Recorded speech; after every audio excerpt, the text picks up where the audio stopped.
Welcome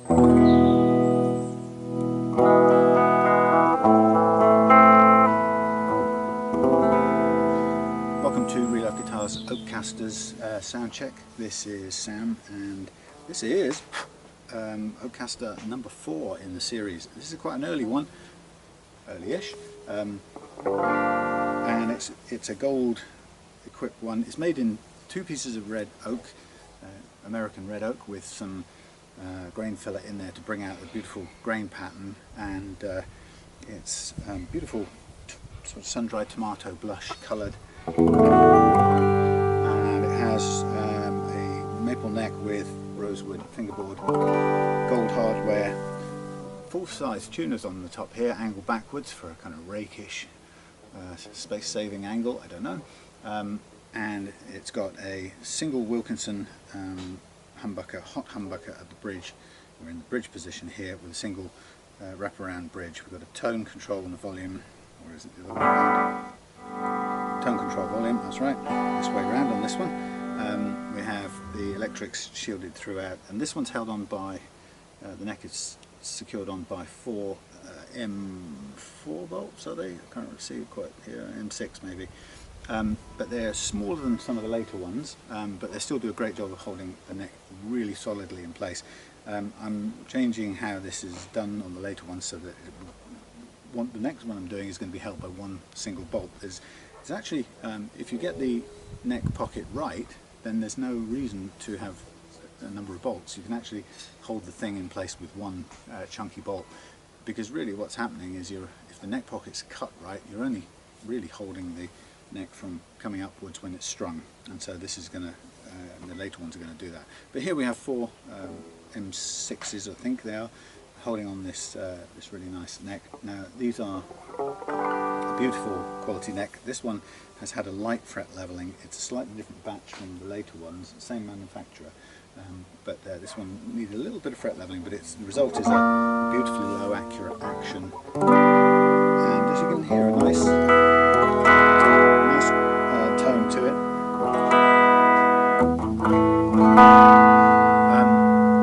I have to say these strings are quite old. This is one of the earlier ones, so the strings are a little bit dead, so obviously it will sound a little bit brighter with some new strings on.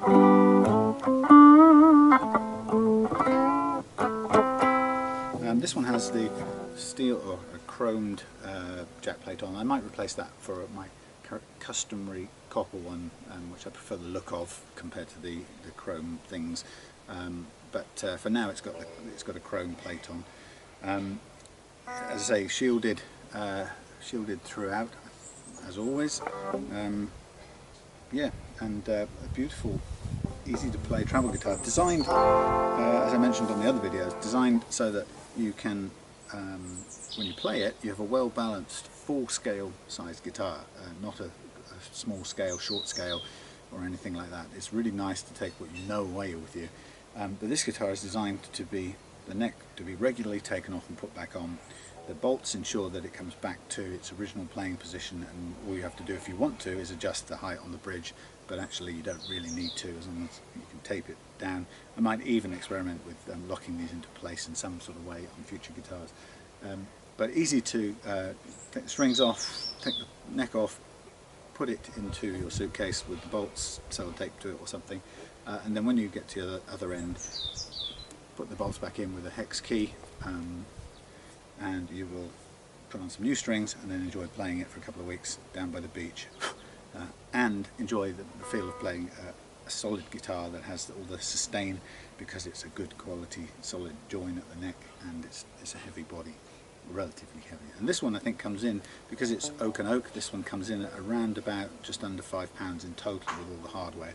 So it's coming close towards the weight of some guitars, but it's space saving, so you can take it away. Now in terms of, as I mentioned on the previous one, in terms of the weight, £5 is 2 point something kilos, so this was a tiny fraction of my baggage allowance in terms of weight, but actually small enough to take away. So what I've discovered is it's usually the weight isn't the problem as much as the space. Very often if we've gone away we've had plenty of weight left over, but it's the space that's a premium. So that's why these are made to feel like real guitars in terms of the way they sit on the strap and how they feel when you play them. But taking the neck off gives you the space you need. So this one is number 4, Oakcaster number 4. The only thing about this one at the moment, and again it might alter this slightly later on, but right now the angle required for the neck is achieved by a small shim, whereas all the later ones the angle is routed into the neck pocket. This was an earlier one, and that's its kind of primary that's the only thing that really needs upgrading on this. There's a couple of little marks or signs where, being an early one, has a little fill there where the router went a bit mad and cut something it shouldn't have done.